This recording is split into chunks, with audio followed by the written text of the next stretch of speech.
Hey everybody, Roger Levin here with your orthodontic practice production pearl of the week.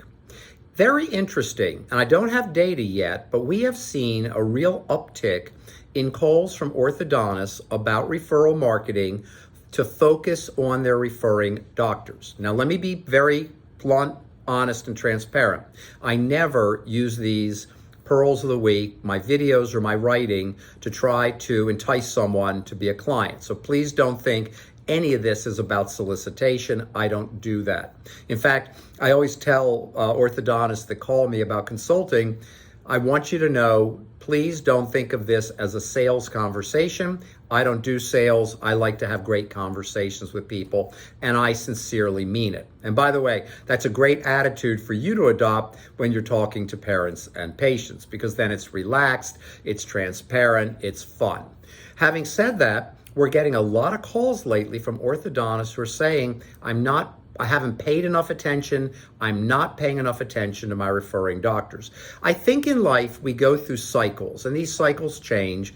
And we've been in a cycle of, well, GPs are doing more and more aligners.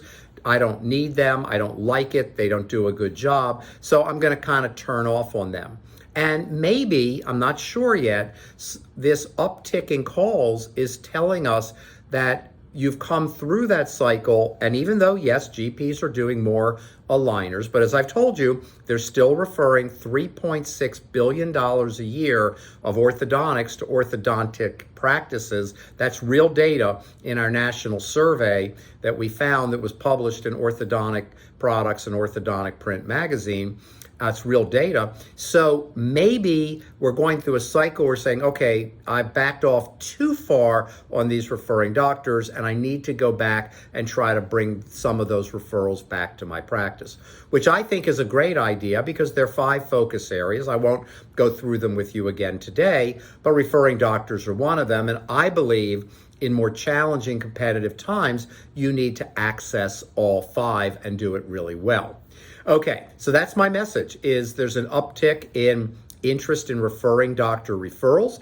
I challenge you in a positive way to ask yourself, do you need to do more in that area? It's one of your 5 key focus areas. And if you say yes, go do it. If you say no, make sure you're not being biased about your belief, well, they don't refer, they won't refer, they're doing all the ortho, because it's just not true. As always, I wish you increased practice production and referrals every year, and I'll see you next week.